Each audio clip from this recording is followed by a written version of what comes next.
Hello, everybody. Welcome to the TasCast Show. This is a special episode because I have my first guest ever, and that's Petros Djakouris joining us from Beijing. I am Tassos Paradise, your host. Hello, Petro. How are you, man? I'm great, Tassos. How are you? I'm amazing, man. I'm amazing. Especially now that I managed to talk to you. We've been trying to get online and have these conversations for like an hour already. So we're finally here, finally doing Yeah. it. Yes, we managed. Yeah. We managed some technical challenges, but it's normal, guys. We're talking from literally one corner of the earth to the other, kind of. Actually, UK is in the middle of the earth, and then you have China and America, the two corners. No, I don't know. Anyway, it's quite far, but we managed. That's the important bit. Yeah. Yeah. So for those of the listeners who don't know who you are, Petros, just tell us a bit about yourself. Who is Petros, and what are you doing in Beijing? So I'm Petros. I come from Cyprus. I studied in the UK. I studied economics. After that, I decided to do something different. So I came to China, where I worked for 1 year as an English teacher. After that, I was I had two options. It was either going back to the UK and do a master's, or stay in China and learn Chinese. So I decided that it would be a better investment for me to remain in China and invest in a Chinese course. So I undertook an intensive Chinese course for a year. During that time, I was very active in the Beijing community. I founded my own association where we help students develop career skills. I did a few internships, and this year, that's my third year in China. I'm working at a tech startup, and I'm doing international marketing, and I'm pretty much loving it. I love Beijing, and I'm in love with China. So yeah, I'm waiting for you. Feel free to visit. I'm gonna visit for sure. I've been trying to arrange a visit for the last couple of years, and I should actually do that. And I might spend some more time, not just like a holiday, but if I manage to come for more than just a holiday, that would be amazing. So you said Sounds promising. That's promising. Yeah, I always over. That's one of my weaknesses. I overpromise, I under-deliver, which is a bad business practice. Yeah. So you said you thought investing your time in learning Chinese instead of doing a master's back in the UK, it was the best decision for you at the time. So would you suggest that for anyone who is in this dilemma of investing time for a master's or spending time overseas and learning a new language, would you suggest that learning a new language is a better solution or a better choice at the moment? Or Actually, there's no right or wrong. I think everyone has his or her own goals. Okay, so everyone needs to have a different journey. So some people, they prefer to do a master's and then get a job or maybe travel. It doesn't matter. And some people might start with traveling, then doing a master's. Then there's no right and wrong. It's like you should try to do what works for you. So if you think that at a certain place, at a certain country, you have more chances or possibilities to grow as a person, professionally, personally, whatever, name it, then you should choose that place. But there's no right or wrong. It's like it's very subjective. It's yeah. yeah. But besides working for the startup doing international marketing, which I know firsthand that it has been a interesting challenge for you because we had some conversations in the past. Yes. Because your background is not marketing. Yes, it's and not. In the marketing role. So how do you deal with this new, overwhelmingly different kind of role in a country that speaks a different language? But because even though you've invested a year learning Chinese is not the easiest language to become fluent into. And so how do you find all this experience? Definitely. So as I said, my major is economics, but now I'm doing marketing. And the funny thing is I'm doing marketing at a Chinese company. So all of my colleagues are Chinese. So that's another challenge there. I need to be speaking Chinese all the time. Yeah. Also, the subject, not very familiar to me, but it's something that I like, and that allows me to get creative and do stuff by myself. Yeah. At the same time, lack of mentorship, lack of clear instructions or like how to do stuff. So it's a lot of improvisation, a lot of Googling stuff. But I cannot complain. I feel that I can grow in this company. They're treating me really, really well. I'm the first foreigner that they employ. And no regrets. Yeah, I remember we were having a conversation about what kind of marketing channels to use, like digital marketing channels to use in the past. And I think in China, for anyone who wants to market in China, probably the traditional Facebook or Twitter or Instagram channels are not as powerful or strong as other channels like WeChat or Weibo. So Of course. would you like to talk about this? Yeah, so all Google products, let's say google.com or YouTube or like other websites like Facebook, Instagram, Twitter, they're all blocked in China. So we still have access to them through a thing we call VPN, which changes your IPO, so you can, overcome the Great Wall of China, the Great Firewall of China. But of course, Chinese people prefer to use China's native channels like Weibo, WeChat, Toutiao, like Bilibili, like different. It's a complete different world. But still, there are quite a few who use a VPN, so they get access to Facebook, they get access to YouTube and stuff.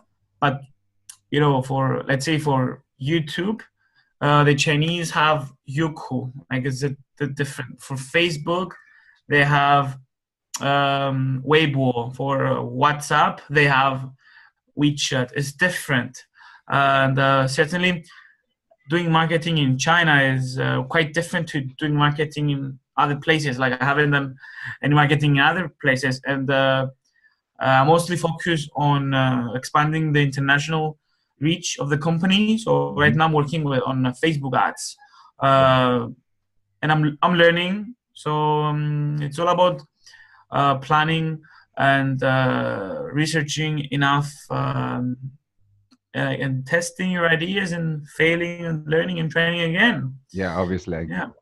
The marketing is all about test and retest. But yeah, it's interesting because you don't really use like traditional websites at the company, because I checked out your company, and I know that you're using mainly like a mobile app site on WeChat to host the information, right? For the company. So instead of a traditional website like we have in Europe, we do have a website. It's not as fancy as outside China, but we do have a website as well. Like I think what you're referring to is the WeChat official accounts. Yeah. Okay, so we have like a WeChat official account. That's the way we kind of promote the app, or so the new updates for the app, or like changes, or but we also have a traditional website, and even though it's most like Chinese, and I think right now most people use their phones to access websites or access stuff.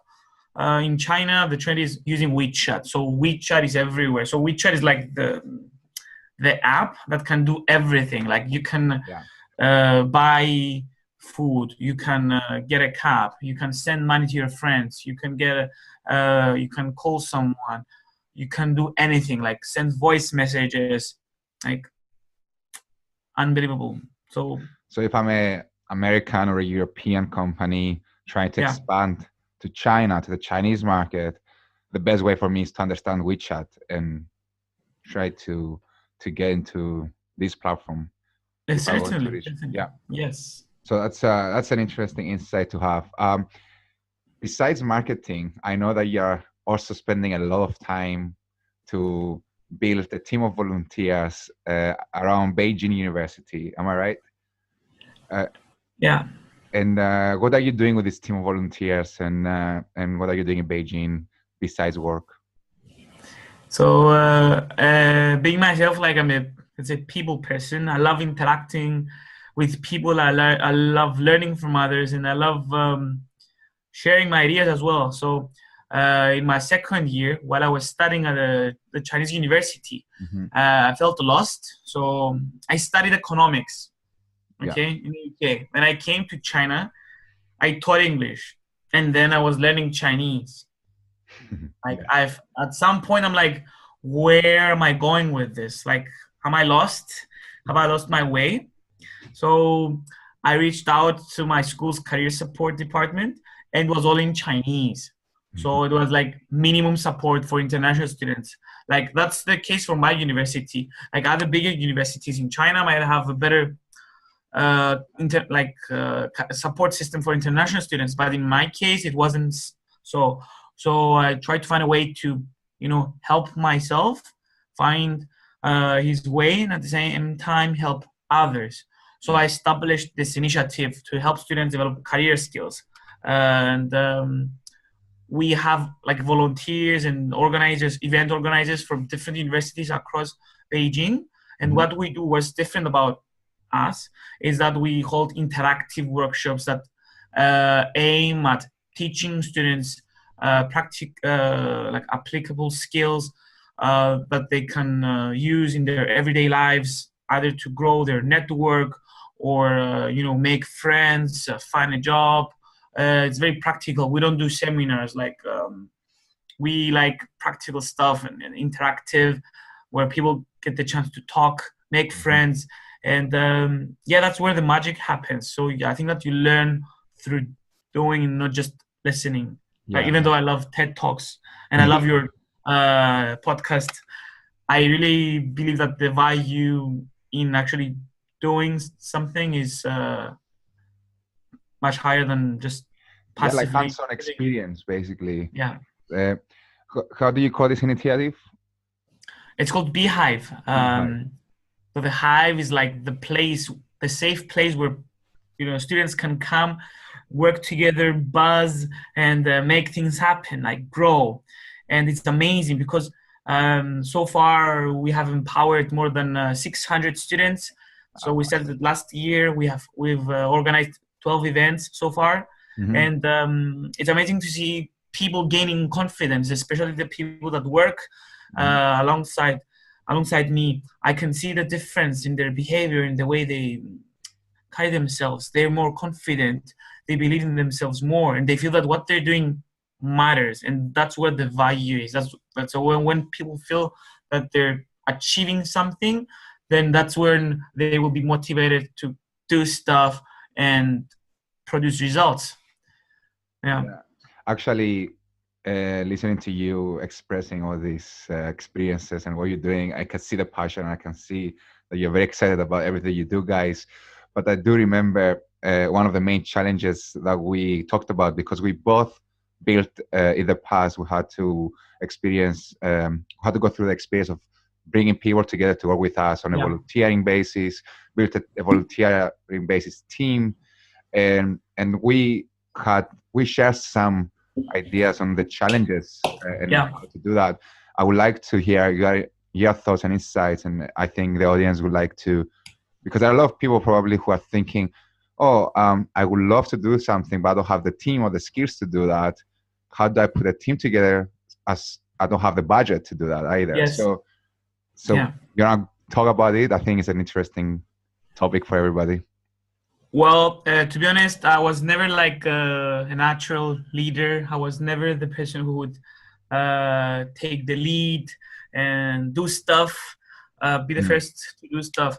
And after organizing our first event, which was a pretty simple event, it was a speed networking session where we had 20 students and, just like speed dating, but it's like the point is to connect with people for professional reasons, or like, do business or stuff.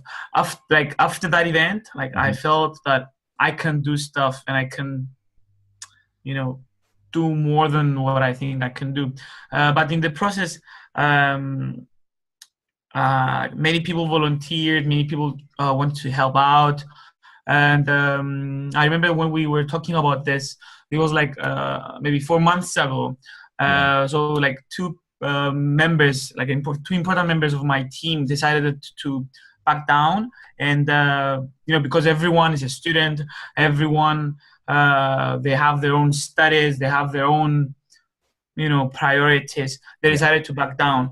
And was like the team was exposed in a way. Yeah. But in the beginning, I felt betrayed, because when you work on an initiative, on something which is non-profit, on something which is like you do it because you want to, you do it with friends, mostly people you trust. Okay, and when people leave, then it's like they leave, like they desert you, not just, let's say, Beehive or your organization. Take it more personal as a person. So they say no to you as Petros say. But then I figured out that it was my fault, because I asked them to do stuff that it was not, they were not like, let's say you're trying to build something. You need to place the foundations. You need to put the processes down and explain to people how to do stuff. You shouldn't expect people to come and create the processes. Yeah. Especially when you're the founder of an initiative and you have a specific vision in mind. You need to understand that it's your responsibility to sit down and create the processes and empower your team. So one thing that I was thinking about was, so if you want to empower your team, you need to start from within. So it rhymes. The thing is, people need clear instructions. They need to have a vision. They need to know that what they're doing is important and add value to people's lives. That's why they will do it. They won't do it because they like you or they don't want you to feel bad, you know, especially when it's a new initiative and it's nothing. It's like something you create from scratch. It's very hard to keep people motivated and engaged. You have to constantly remind them of that. We have this goal. We're going to empower students. We are going to change their lives. We're going to add value. We can do great things.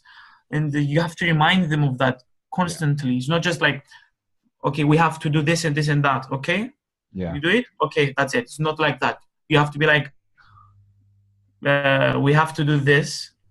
Let's say I have to write an article because it's important for this reason. And to understand that their contribution to the team is huge. Like every team member is important to the team and is critical to the team's success.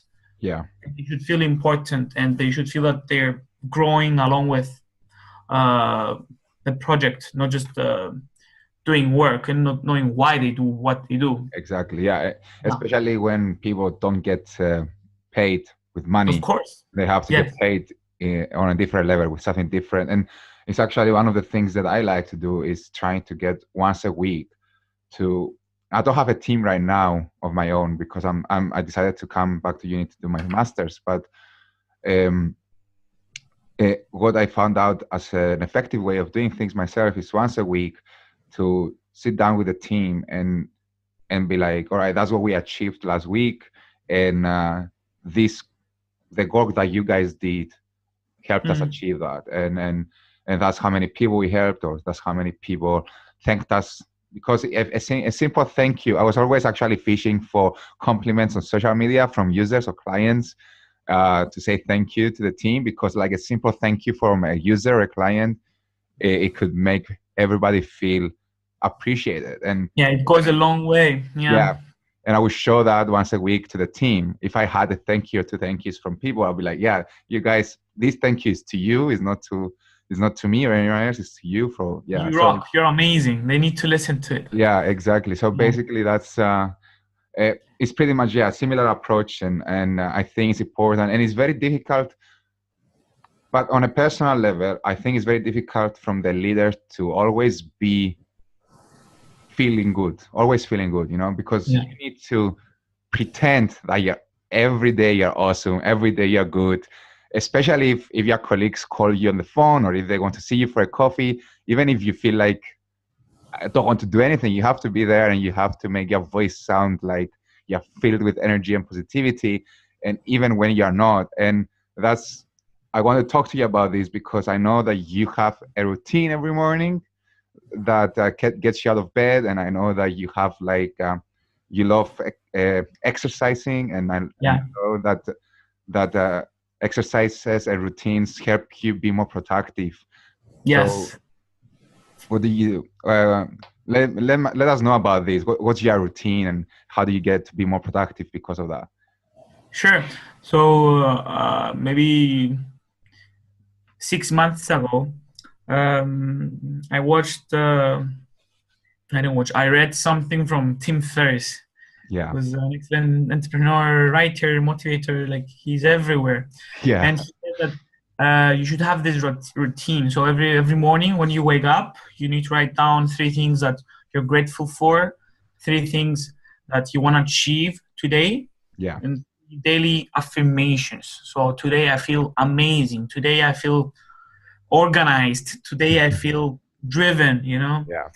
And that's in the morning. And at night, you write down the 3 highlights of the day. So what was amazing in my day. Yeah. And what I could have done better. So 3 things, like, let's say I said that I want to achieve that, but I didn't achieve it. Or maybe I said something to someone and I hurt their feelings, or I didn't say it in the proper way.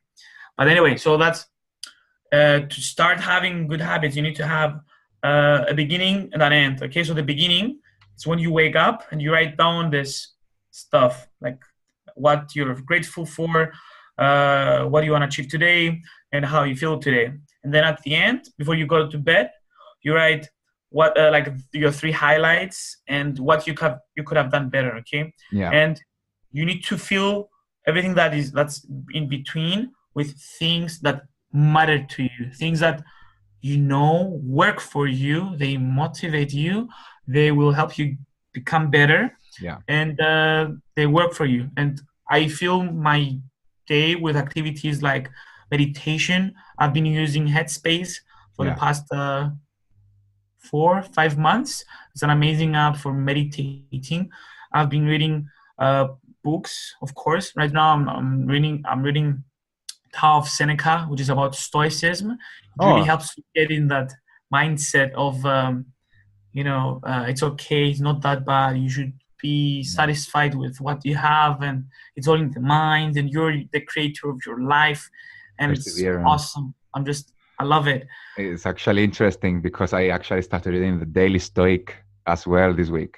Yes, like stoicism is something that we should all embrace and have in our daily lives. So meditation, reading, gym. I love going to the gym. Yeah. It's something that gives me inspiration, motivation, and actually, while working out, I feel that I have these crazy and amazing ideas that I always write down in my notebook. So wherever I go, I carry with me a little notebook just to make sure that I don't miss any of my thoughts, because you cannot imagine how many thoughts we can have in a minute or in an hour. Like, we need to write things down because they just sleep. It's like sleep away, and we need to write down these ideas because they might never come back. Then I go to work like most people do. Yeah, the boring stuff. Actually, I feel very grateful to be working where I am now, because it's even though I don't have like the mentorship with the instructions, with the knowledge and stuff, I feel the support and the let's say it's a very humane environment. I have a very small startup, only 35 employees, and like we have two cats in the building. We have healthy snacks. It's a startup. It's like very cool. It's like Yeah. very nice to be there. But yeah, so I feel that after starting this daily routine, so like I wake up, I do 10 push-ups, then I meditate, then I read my book, then I go to the gym, then I go to work. Like it's like I come back home Yeah. every day. I fill in my daily planner. So actually, I call this the life planner. So I don't know if you can see. You probably cannot see, but anyway, I'm like this geeky guy that fills his notebooks with these kind of Plans, like table with stuff. But the thing is, you need to find what works for you and what's important for you. Like before I started doing this, I sat down. I'm like, so what are my healthy habits? What do I need to do? So what's important for me? What if, like, say, if I stop doing something, will it matter? Is it important to me? So I write down all of the things that are important to me, like meditating, working, obviously, going to the gym, organizing events, Beehive, networking and stuff. And I sat down and I calculated my free time. Yeah. And after, let's say, we don't really have, like, even if you just sleep 6 hours every day, you don't have more than 5 hours daily. So yeah, your free time to do stuff that you like, let's say outside, cooking, showering, going to work, commuting, is like 5 hours max, if you're lucky. And we need to cherish the time and to choose wisely on which activities we spend our time on and with whom we spend our time with, because you don't want to waste your time. Your time is the most important thing you possess, and you should be very stingy with your time. And time Scrooge. Right? Time Scrooge. Yes. Yeah, sometimes though it's important to, do you think that can you be like every day, 7 days a week, 365 days a year, so organized? Because I don't think anyone can do that. I think there's some days that you just kind of not need to waste time, but need to relax and not try to control every aspect of a couple of days every now and then. Of course, yes. So like on the weekends, I don't go to the gym, or I like sometimes procrastinate, like most people do, or I might not feel the urge to do stuff and be productive every day all the time. But the point is, you should have this structure. So when you wake up, you should write down these 3 things. Before you go to bed, you need to write down these 3 things. That's so since I started doing that, maybe I didn't do it for 1 or 2 times, and the next day I felt really bad with myself, because it becomes a part of you. And the thing is like keeping track of your progress of yourself, like, because let's say the things that you want to achieve and you write down, if you don't achieve them and you keep writing on your notebook what you could have done better. Let's say I want to write an article for LinkedIn, okay? And I haven't written it yet, and I write every night before I go to bed, what could have I done better? Write the article. And every night for a week, for 2 weeks, 3 weeks, I write the article. I haven't written the article yet. That's what I haven't done yet. Then you realize that you're doing something wrong. Then maybe you're not managing your time well. Maybe writing the article is not as important as you think it is. And like time management, like, it's hard. If you want to do stuff, if you want to have a social life, if you want to sleep, if you want to cook, you need to make choices, and everyone is different. And in my opinion, you should choose what makes you happy, what makes you feel motivated. So if you need to go to the gym, then go to the gym. Yeah. If you have to see your friends twice a week, do it. It's healthy for you. You need it. Yeah. If you need I to know, do your laundry, please do it. the laundry. There are people around you. Yeah. Don't stink. Don't go to work and stink. Do the laundry. In some countries, it's a crime. It's a crime. Yeah. Actually, it's interesting that you said the things that you said are very interesting, because I find myself doing similar things to keep me motivated, and I find myself having experienced some of the same or similar mistakes, such as, well, I started this podcast a couple of months ago, and I was doing every day for 30 days straight, and then I got sick for a few days and I couldn't use my voice. I couldn't record for 4 or 5 days. I remember.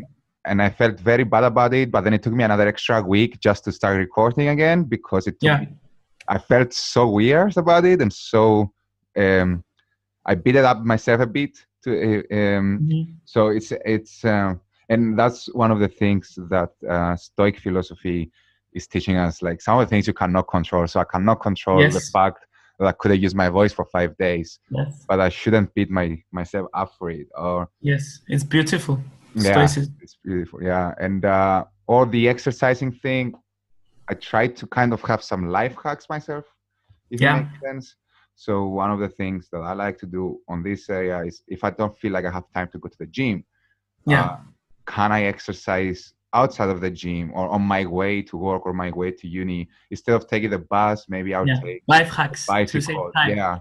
Yeah. Because I think exercising in general is good for everybody, because the other thing I found out from experimenting on myself is, if I stay in the house for a whole day, it actually, I'm not very productive at all, and I may lose my productivity for a few days in a row, or if I continue doing that for a couple of days, because I'm being lazy to even leave the house to go for a walk, So it's interesting how simple things, like you said, writing things down and having a routine can actually help you be more productive.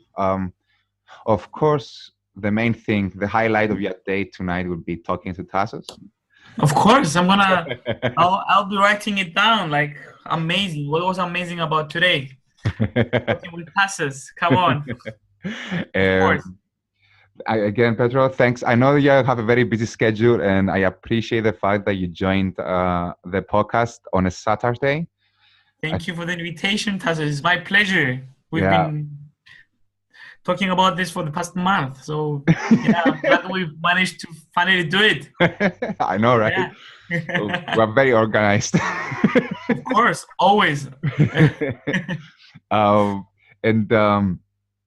wish we'll see you sometime soon, before 2019, hopefully.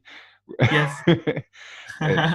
and thanks again for your time. I'm sure people will find this conversation interesting and funny at some point. Thank you for the opportunity, TasCast. I appreciate it tremendously. It's my pleasure and honor to be your guest. I wish you all success and all the best with what you do. What you're doing is amazing, and keep doing that. You motivate others, you motivate yourself, and you're making a difference. So please keep doing that. Thank you very much, man. But I think you're very, very good at this stuff, a bit better than me, I think, in Beijing yourself. And actually, before we close, I would like to ask you, how can people reach you? Where do you think it's best for people to reach you if they want to come to Beijing from elsewhere? Maybe it's a good place to start talking to you, because you have the support system and all this stuff. So sure, like, people can add my LinkedIn. We can add my name under the description. But I can also provide my email address, and people can contact me, and then we can get more personal. I can, get WeChat, because in China it's WeChat. We work with WeChat. So let's connect first on LinkedIn, or through email, then I would love to have a talk with them on WeChat and have a video call and tell them everything about China, because China is like amazing. You know, there are so many opportunities here, and people have no idea. They think that it's just China is a place where like some people like it's just you eat rice and you know, like it's like especially in Cyprus, let's say. Yeah. Imagine what do people think about China in Cyprus? You know, it's funny though. Like, but yeah, like if anyone wants to know anything about China or like Beijing, like they can contact me. That's amazing. I will make sure to add then your LinkedIn link on the description of the YouTube video and the podcast and on the website. Basically, everywhere I put this audio and sound experience, I will put the links to your LinkedIn and make sure I add your email as well. Yeah. In the descriptions. And thanks again, Petros. I will talk to you. We'll chat again at some point in the next few weeks. Of course. Sure. And I'm looking forward to seeing you again. And if you want to do another podcast together in the future, of course, I would love to. And anytime, Tassos. Anytime. Thanks a lot, man. Have an awesome weekend, mate. You too. Take care and speak to you soon. Bye bye, Tassos. Bye now. Thanks.